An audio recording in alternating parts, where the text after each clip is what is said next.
Hello students, कैसे हैं आप सब लोग। आई होप आप लोग अच्छे होंगे, अच्छे से पढ़ाई कर रहे होंगे।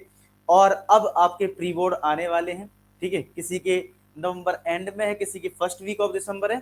यानी अब आप लोग जुट गए होंगे पढ़ाई में और बढ़िया से पढ़ाई कर रहे होगे, मैं यही उम्मीद कर सकता हूँ आपसे। फिलहाल आपको 3 पॉइंट जो है वो ध्यान रखने हैं। ये छोटी छोटी मिस्टेक कई बार क्या होती है, बहुत बड़ी बन जाती है, नंबर हमारे कम आ जाते हैं, बाद में रियलाइज करते हैं ये वाली मिस्टेक हो गई है। तो मैं 3 पॉइंट आपको बता रहा हूँ, बहुत ध्यान से समझना। और ऐसा मत करना पॉइंट समझ लिए, मैं अंदर की जो बात है, जो कंटेंट है वो जरूर समझ लेना, क्योंकि इस वजह से दिक्कत होती है। तो यार 3 पॉइंट में जो पहला पॉइंट है, सैंपल पेपर। इससे कहने का मतलब मेरा ये है कि होता क्या है, कई बार हम लोग क्या करते हैं, सीधा प्री बोर्ड में पेपर देने चले गए। ठीक है, आपने बहुत अच्छे से पढ़ाई करी, सब कुछ करा, और बाद में आप देखते हो कि यार पेपर छूट गया। जैसे आपने हाफ ईयरली एग्जाम में देखा होगा, हाफ ईयरली एग्जाम में आपके कई बच्चों के पेपर छूट गए, या आते हुए क्वेश्चंस पूरे अच्छे से नहीं कर पाए, यानी 100% नहीं हो पाया। तो अगर आपसे ऐसी मिस्टेक हुई है तो इस बार वो गलती ना दोहराएं। उसके लिए आपको करना क्या है, आपको सिंपली एक चीज करनी होगी कि आपको एक दो सैंपल पेपर लगा के जाना, पहले से टाइमर सेट कर लेना। अब 3 घंटे का पेपर होगा, तो भाई कोशिश करना कि आपका 2 आवर 45 मिनट्स में पेपर एंड हो जाए, जो भी आप दें। तो किसी दिन बैठ जाओ, जब सिलेबस खत्म कर लेना, मैं ये नहीं कह रहा हूं कल ही बैठ जाओ। ठीक है, सिलेबस जब तुम्हारा खत्म हो जाए, तुम्हें लगे कि यार अब मैं फ्री हूँ, थोड़ा सा चलो एक पेपर करके देख लेता हूँ टाइम के अकॉर्डिंग, तो उससे आपको आइडिया लगेगा पहले कौन से क्वेश्चंस करने हैं, बाद में कौन से करने हैं, एक थोड़ा सा आइडिया लगेगा। तो ये चीज जरूर फॉलो करके जाए, तब एक बार और होती है।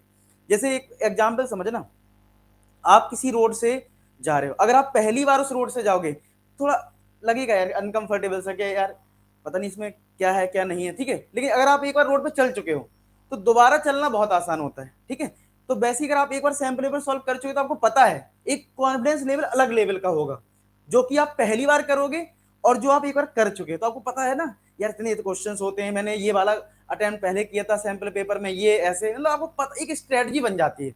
इसलिए सैंपल पेपर पहले सॉल्व जरूर कर लें। ज्यादा एक्सपेक्ट नहीं कर सकता हूं, एक सैंपल पेपर तो सारे बच्चे सॉल्व करके जाएं। ठीक है, चलो दूसरा पॉइंट है मेरा, वेटेज देख कर जाना। अब होता ये, कई बार मैंने ऐसे नोटिस किया है कि गलती क्या होती है कि बच्चे पढ़ते रहते हैं, कोई कोई चैप्टर में इतना ज्यादा टाइम दे देते हैं, पता चले वहां से 2 नंबर का क्वेश्चन बनना था।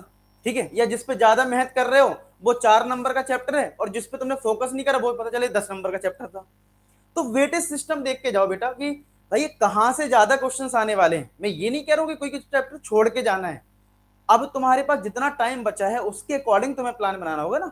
अगर टाइम ज्यादा होता तो ठीक है, सारे चैप्टर्स अच्छे से बिल्कुल लगाने, कोई दिक्कत नहीं है, लेकिन जहां जिससे काम चल जाए तो वहां पे ज्यादा माथा मारने की जरूरत नहीं है ना। ठीक है, जैसे स्टेट चैप्टर है, वहां लिमिटेड क्वेश्चंस में काम चल जाता है, तो आप अदर चैप्टर्स पे ध्यान दीजिए जिसका वेटेज ज्यादा है। तो वेटेज सिस्टम, अच्छा कुछ बच्चे का सर हमें पता ही नहीं है वेटेज कितना किस चैप्टर का है, तो यार देखो मैंने आपके लिए, आप क्या करना, टेलीग्राम पे जाना, A4S डाउट इंजन पे। ठीक है, जिनके पास नहीं है तो लिंक डिस्क्रिप्शन में, क्लास 10 पे क्लिक करना, FAQ पे चले जाना, FAQ में मिल जाएगा बोर्ड एग्जाम से रिलेटेड इंपॉर्टेंट वीडियोस।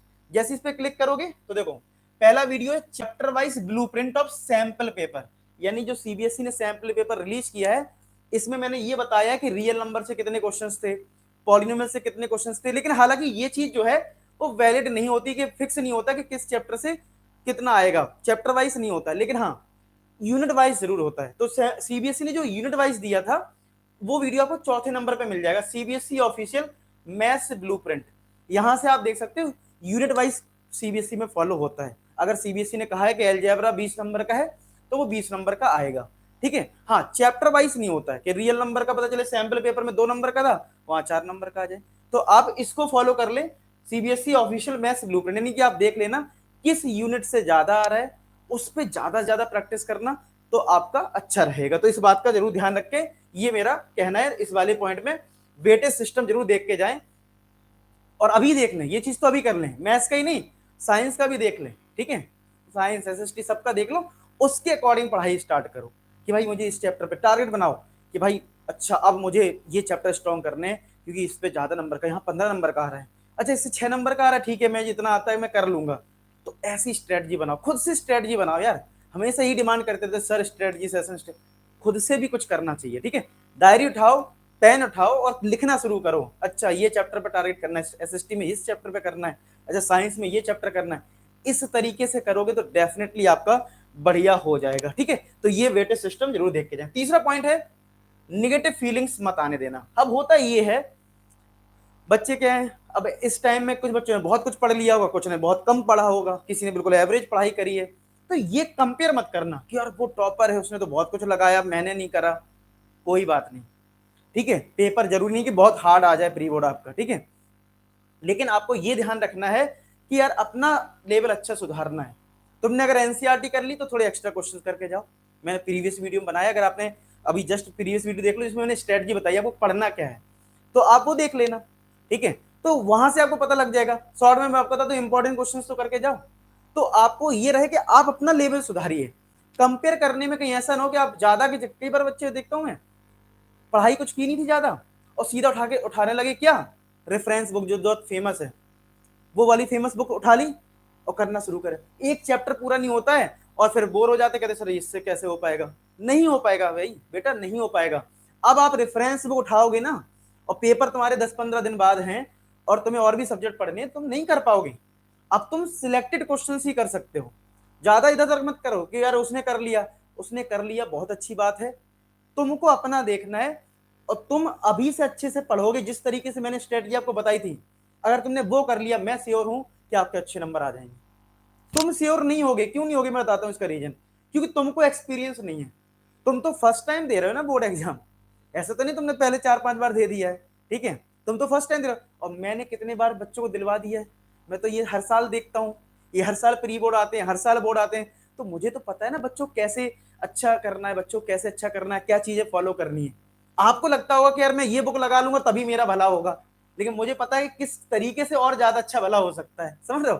तो आपको वो फॉलो करना है जो मैं आपको बता रहा हूँ, ठीक है, क्योंकि ये मेरा एक्सपीरियंस है। और आपको पता है अपने चैनल से कितने अच्छे बच्चे रिजल्ट देते हैं, 100 में 100 स्कोर कितने बच्चों ने किए लास्ट ईयर, समझ रहे हो। तो आपको सब कुछ अवेलेबल है इस चैनल पे, हर चीज दे रखी है, आपको बस यूज करना है, बढ़िया से पढ़ाई करनी है। आपको दूसरे के बारे में बिल्कुल नहीं सोचना है। नेगेटिव फीलिंग से एक दिक्कत ये हो सकती है, पता चले पेपर देने गए, वहां पे नेगेटिव वाइब्स आ गई, यार ये क्वेश्चन नहीं आता, वो क्वेश्चन नहीं आता है। पेपर में जब भी करो ध्यान रखो, जो क्वेश्चन आते हैं वो पहले करो। ऐसा ना पता चले शुरुआत के 4-5 क्वेश्चन वो उठा लिए जो तुमको आते नहीं थे। तो इन सब चीजों से बचो और दूसरों से बिल्कुल बचो कि उसने कितना पढ़ लिया, उसने कितना पढ़ लिया। अपने ऊपर फोकस करो, अपने आप को समझो कि भाई मुझे अच्छा करना है, मुझे बोर्ड एग्जाम में अच्छा करना है, उसके लिए प्री बोर्ड है। और भाई प्री बोर्ड एक नहीं, हर स्कूल में 2 तो होते ही हैं, ठीक है। तुम अपना पता कर लेना स्कूल में। तो भाई पहला अटेम्प्ट ये समझ लो, दूसरे में तो तबाही मचानी है, तो कोशिश ये करो इसको बेस्ट दो, ठीक है। तुम अपनी तरफ से बेस्ट दो, कोशिश करो फुल मार्क्स आ जाएं, क्योंकि इससे आपको बहुत मोटिवेशन भी मिलेगा, साथ के साथ आपके जो इंटरनल असेसमेंट है उसमें भी आपको अच्छे नंबर मिल जाएंगे। तो इसको नेगेटिव सेंस मतलब, कई बार बच्चे क्या होते हैं सोचते हैं यार प्री बोर्ड है छोड़ देते हैं, अच्छे से नहीं देते हैं। आप पूरी एनर्जी लगाइए, आप ये सोचिए कि बोर्ड एग्जाम है। आप ये सोच के मत दीजिए प्री बोर्ड है, ये सोचिए बोर्ड एग्जाम है। बोर्ड एग्जाम में आप किस लेवल की मेहनत करोगे आपको पता है ना, पूरा जान लगा दोगे ना, वैसी जान लगा दो इस प्री बोर्ड में। प्री बोर्ड को बोर्ड समझ के जिस दिन आपने पेपर दे दिया, उस दिन आपका रिजल्ट सुधरना बिल्कुल आसान है। तो ये बात, मेरी बात ध्यान रखना कि मुझे प्री बोर्ड समझ के ये पेपर नहीं देना, ये सोचना ये बोर्ड एग्जाम का पेपर है। जब जिस टाइम पेपर लिख रहे हो ना, प्री बोर्ड वाली फीलिंग मत लाना, ये सोचना बोर्ड का एग्जाम का पेपर लिख रहे हो। और तुम्हें अगर ऐसी फीलिंग आ गई कि बोर्ड एग्जाम का पेपर लिख रहे हो, तो डेफिनेटली मैं श्योर हूं कि तुम अच्छा ही करके आओगे, उसमें तुम अपनी एक भी कमी नहीं छोड़ोगे। जब लास्ट चीज होती है ना, उसको बेस्ट टू बेस्ट करता है स्टूडेंट। अगर आपका बोर्ड एग्जाम का पेपर होगा ना, तो आप बहुत सीरियस होकर उसको दोगे, ठीक है। चाहे नहीं भी आता हो क्वेश्चन, उसमें भी कुछ करके आओगे। यहां हो सकता है आप इग्नोर कर दो, इसीलिए मैं बोल रहा हूं प्री बोर्ड को जब पेपर दो, ये समझना कि मैं बोर्ड एग्जाम दे रहा हूं। इन सब बातों का अगर आप ध्यान रख पाए तो डेफिनेटली मैं श्योर हूं कि आप बहुत अच्छे स्कोर करेंगे, ठीक है। हमेशा की तरह मैं एक ही बात बोलूंगा कि आप कमेंट सेक्शन में जरूर लिखना कि आपको और कहां डाउट्स है, ठीक है। अपने डाउट्स लिख सकते हो और साथ में एक चीज जरूर लिखना, प्री बोर्ड में फोड़ देंगे। सब बच्चे लिख देना प्री बोर्ड में फोड़ देंगे, ये सारे बच्चे कमेंट सेक्शन में लिख देना। और बाकी मैंने आपको जो प्लान किया था, कल हम प्रोबेबिलिटी करेंगे सुबह 11 बजे, तो 11 बजे बच्चे रेडी रहना है, प्रोबेबिलिटी खत्म करेंगे। 1 शॉट वीडियो, बहुत बड़ा वीडियो नहीं होगा, 45 से 1 घंटे के अंदर हम प्रोबेबिलिटी को खत्म कर देंगे। तो कल मिलते हैं सुबह 11 बजे, तब तक अपना ख्याल रखें, पढ़ाई करते रहें। लास्ट में एक ही बात बोलूंगा कि आप सभी सफल हो। धन्यवाद।